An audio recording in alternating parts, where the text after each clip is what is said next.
happens. Okay, fair enough. Joey, we're gonna have to see you live. There's no video of you. Sorry.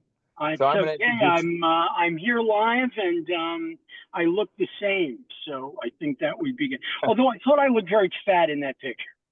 Oh yeah. Definitely looked fat in that photo.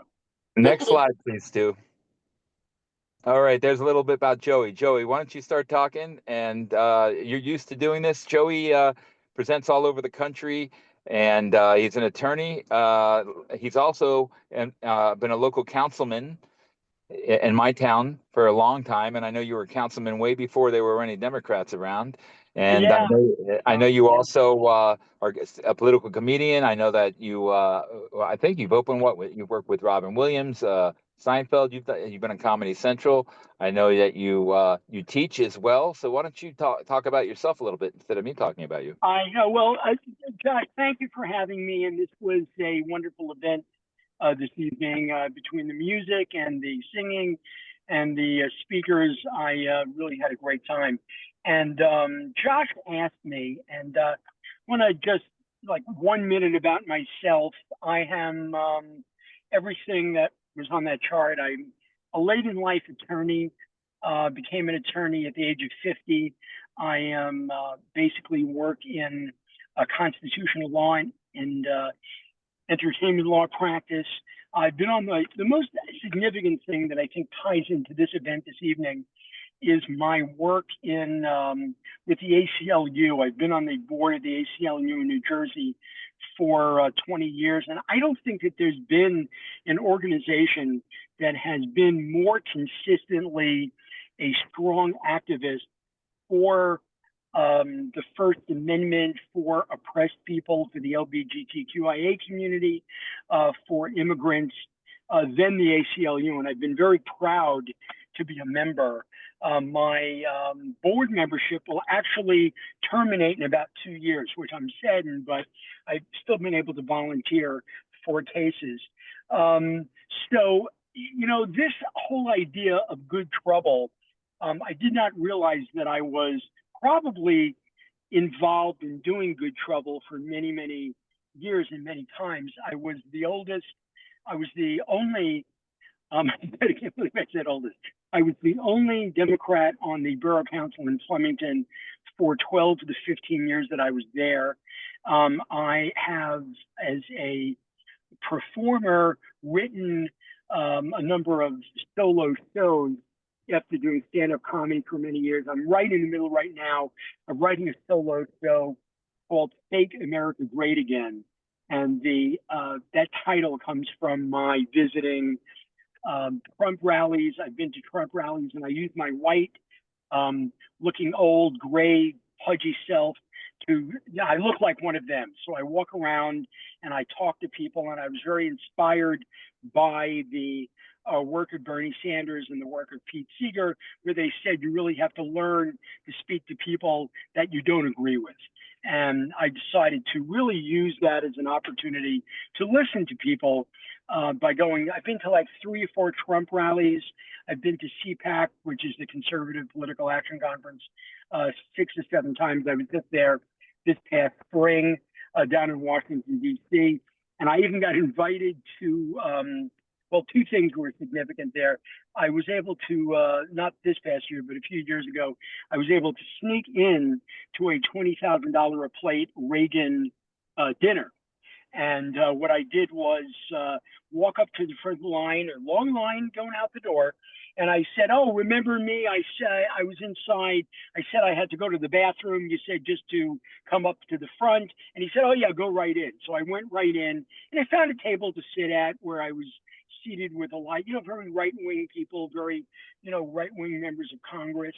I had breakfast one morning with Oliver North, had a great conversation. He's out of his mind, but very, very pleasant guy. And the other significant thing that I did at this year's CPAC conference is I got myself invited to a breakfast of J6ers who are all pardoned by Trump. So I was in a room with about 35, 40 of these people just talking about being in prison, talking about how much they love Trump. And I really, I used the opportunity to really listen to people, which I think is extremely important. And I'm not advising anybody to do what I did with regard to getting in good trouble. I really mean that I think anything that you do as an activist really has to be at some level of comfort for you, whether it's visiting a congressman's office, whether it's joining a protest outside of an office there. If your comfort level is calling people to get them to register to vote, I mean, all of those things are very extremely important, because I've always believed that democracy, especially a constitutional democratic republic, is not a spectator sport. I mean, you have to vote, you have to put things out, you have to write checks, especially right now, the way things are with Trump, is they're really looking for the advocacy over and over again of Project 2025.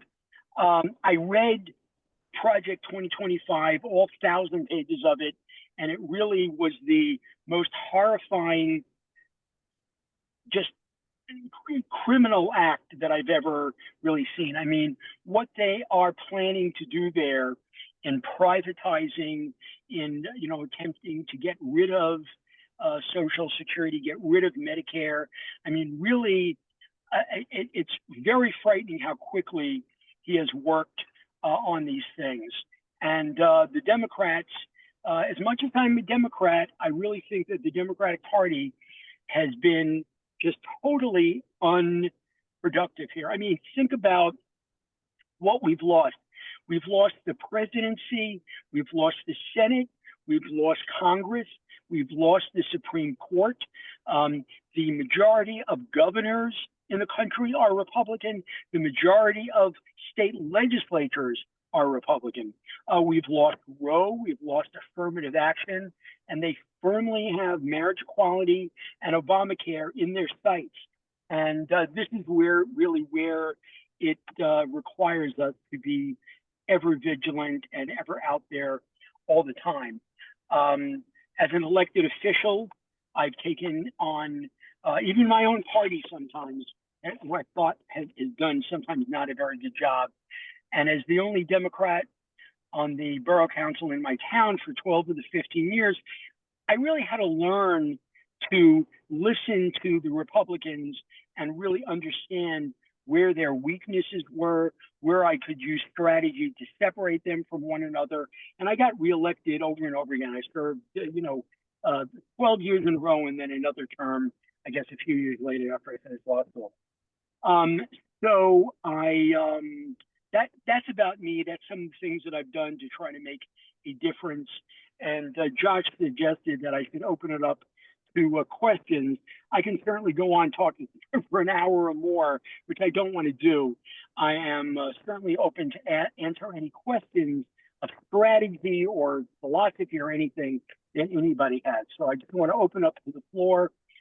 Any questions that people have. I'll call on people, or Josh can call on people, whatever you got. Yeah, I mean, if anybody wants to raise their hand and ask Joey a question, but Joey, I would love to hear a little bit about your political comedian life, and I would also like to hear about your education program that you've toured on too. I will. I'm trained in improvisation. My background is in comedy and improv, and where I've taken those set of skills to the political world, I have trained any number of people. In fact, I'm working with another author. He wrote a book called Improv for Democracy. I've read another book called Fun with Democracy. And what we're doing is really taking the set of skills from applied improvisation, which is really taking the skills. I don't know if anybody's ever seen a show Who Won Is in Any Way, or ever seen Second City, or ever seen an improv group. Those set of skills, being in the moment, the yes and, working within a team, are so applicable to politics. It hurts my teeth that we have not thought of this earlier.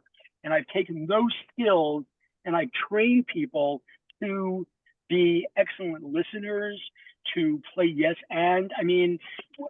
For example, this is perfect example. My first election in 1994, I really had no idea what I was doing. I had absolutely no idea. I didn't go to meetings. I didn't read ordinance books. I was a very lazy candidate. When I told my girlfriend that I wanted to run, she said to me, well, I think really what you have to do is read the rules, go to all the meetings, read everything that's going on. And in my mind, I was thinking, that sounds like way too much work. I just way too much work for me to do. And what I wanted to do, I started going door to door. I didn't know anything about the issues. The very first door that I knocked on was a woman who's passed away now. Shirley Dunick on Bunnell Street in Flemington. And I said, hi, I'm Joey Novick. I'm running for office, running for borough council. And she said, oh, I'm very aware of you, Mr. Novick. I've read about you, but I have one question for you. The roads in Flemington are terrible. And I want to know if you would raise taxes to pay for them to be fixed, or would you want to bond to fix the road?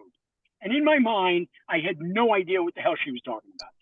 Anything I would have said would have sounded really stupid.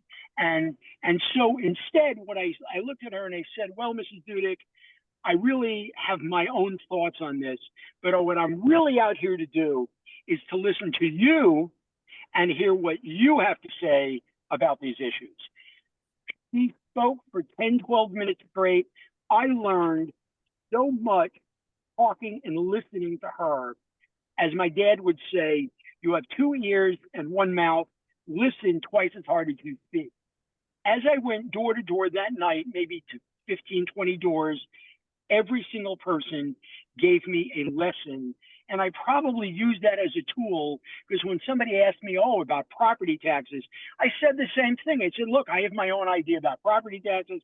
I pay property taxes. What I really want to hear is what you think about property taxes.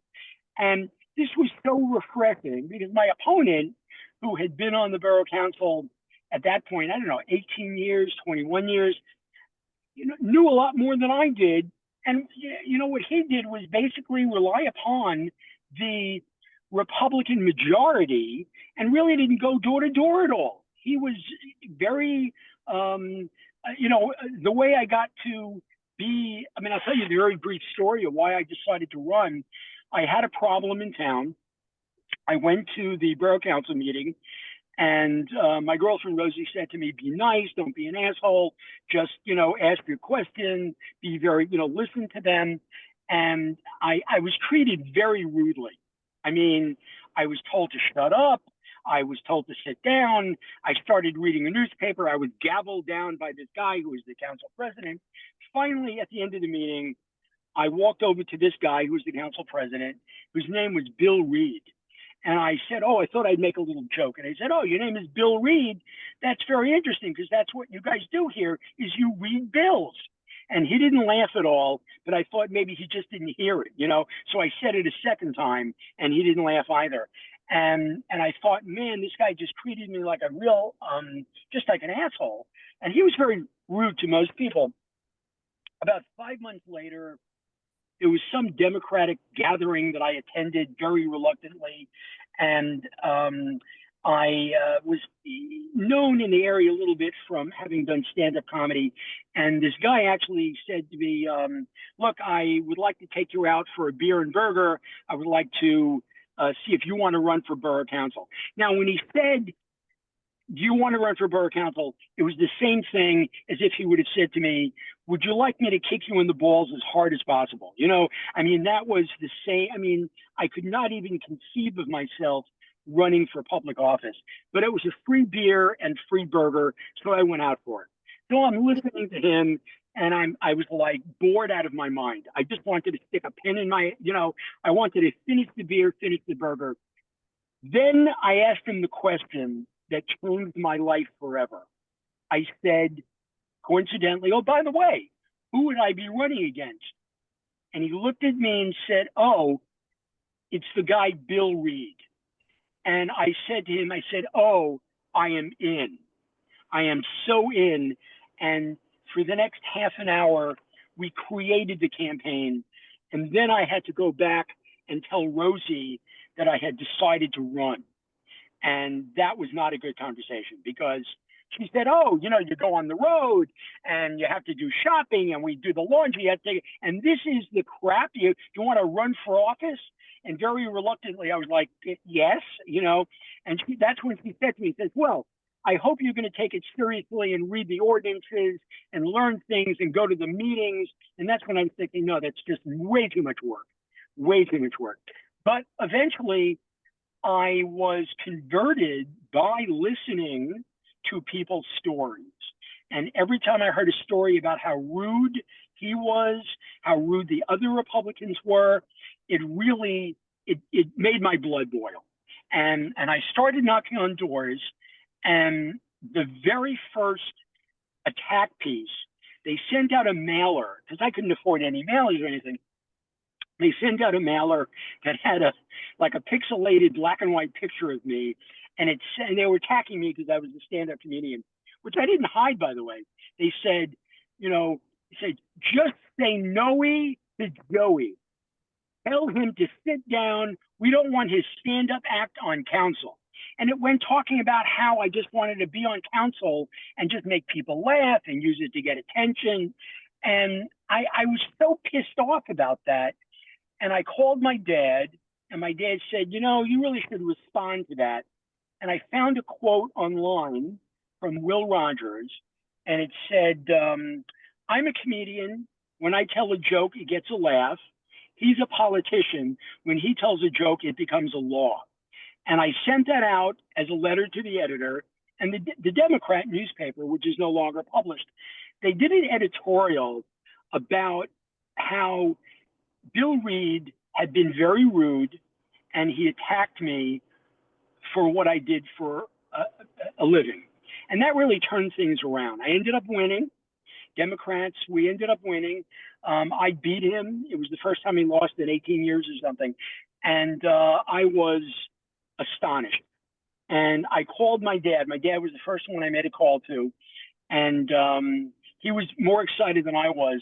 And as a good Jewish father, he said to me, how much does it pay? And I said, I didn't really know. And I said, I think it was about $4,000. He said, oh, how much of that is off the book? You should really try to get it off the book. And that was my first experience in winning. But it was the thing that really politicized me. And I don't think anybody should ever run for office the way I did. I mean, I've really spent my last 20 years trying to learn as much as possible and trying to teach it to other people. So anyway, that was how I got started. But I want to open up if anybody has any other questions. So Joey, you know, real quick before questions, did you you trained a lot of people? What kind of people did you train? So I have training in improv. I've used improvisation to train people to do stand-up comedy mostly and acting, but to bring it to this, I have trained. I was the chair of the Huntington County Democratic Party for 2 terms. And I use that as an opportunity to create a political democratic strategic training that really took people out of the box.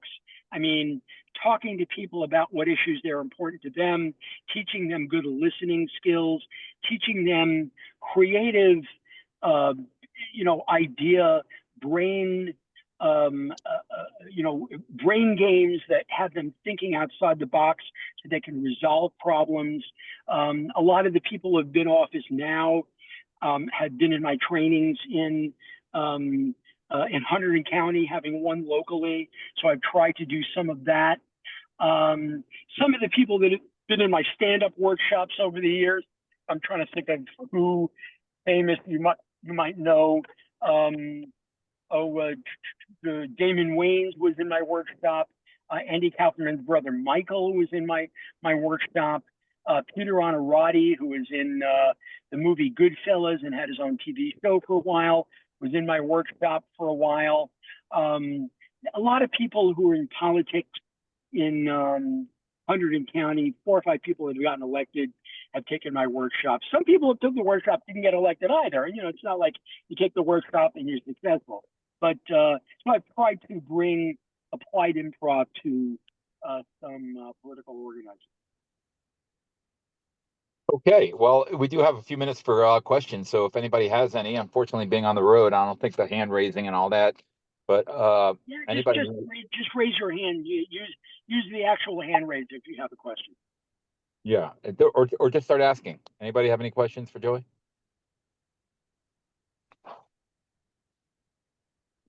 All right.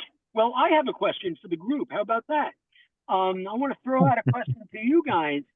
You know, I really love to see groups like this get organized, but I'm just wondering what actual activist action either have you taken or something that you plan to do in the next 3 to 6 months, especially in New Jersey, where we have a very active gubernatorial election, which I think is going to be extraordinarily important. Here and Virginia are the harbingers of the way things might go in 2026. Yeah, so I've started forming coalitions. So like tonight was an example of that. My coalition with Indivisible. So in supporting them and their efforts, and tonight, like again, was a great example of that. I feel like they've been doing really great work, and I've been supporting them to do great work. Like you heard from Bobaline earlier, she has a group of attorneys in New York, and they've been I don't know if they're generating at least a half a dozen letters every single week, and then they're being mass produced and they're being sent out to legislators. I think they're being read and taken a little more seriously because they are professionally written by an attorney, so they're on point. And I think recently she started sending out those letters herself. So people have been submitting letters to her, and then I do think there's a better chance of them being read when they come from an attorney's office. So there's been activity with legislators, Yeah. but So here's the question on that though. When you say more possibly of being read, are you saying that sending it to a legislator? yes. Yeah, I must disagree with that because I think that legislators would really rather hear from a constituent in their own words in a letter, not to take anything away from my fellow counsel. I see she's got her yellow. I'll answer a question, but I really do think it's much better for you to put a letter that is well written in your own words. That's a paragraph or two, and not to take anything away from attorneys. I'm an attorney myself. Late in life, I still have a good portion of my human brain, but I will tell you that absolutely, as an elected official myself, I would much rather hear from someone who's written a letter, an older person, a Boy Scout, a single mom, a dad who's just retired recently. Much rather hear from those people rather than some letter that's professionally written, especially today when you can write a letter in 2 minutes with AI that sounds really good and fancy. So anyway, I'm just pronouncing your name, Bravline.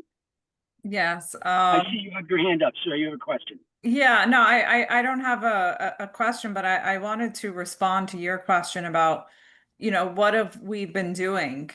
And people ask me this question too, Bevleen, what can I do? And my response is always, there's not one thing you can do that's the most effective. It's about doing something that resonates with you. And just doing anything, honestly. Whatever, letter writing appeals to me, so that's why I do it. But there's people that prefer to be out in the streets and protesting. So I don't think that there's one right or wrong way to go about this. Like we're all testing different things. None of us have been in this situation before. We are living in a fascist state, and this is the first time we're dealing with this. So we're just trying out different things. Yeah, I think one of the things that that I find problematic in today's organizing. Now, I'm 71. I don't know if there's anybody here older than I am. I see somebody else has a hand up. I'll get in a second. So 1948, my mother-in-law went door to door canvassing for a candidate back then named Henry Wallace, who was running as a left of center progressive in 1948. In 1972, I went door to door myself for the first time, working for, George McGovern running for president. 76, I did that for Jimmy Carter. 92, I went door to door for Bill Clinton when he ran. 2008, I went door to door for Barack Obama. The point here is the most effective way to change someone's mind is not the most efficient way, but it's the most effective. It's making a phone call or knocking on someone's door and actually speaking them one-on-one and listening to them. And again, in an environment where on this device that I'm holding in my car, in my hand, an iPhone, I can reach more people in one email with a static message of support that would boggle the minds of somebody in 1948. But the thing is, the coffee gatherings, the door-to-door, the personal touch is still the most effective way. And a lot of people think that they're impacting people by sending out 1,000 emails. Like I have a cousin who will say, "Oh, I just sent out 1,000 emails," and they feel really good. But I think it's extremely important to let elected officials see you in person at their door, writing a personal letter to them, and really knocking on people's doors. Alrighty, Joey, you said a lot, and you said a lot of really great stuff. So I super appreciate your time. Right, I'm going to thank hand you. it.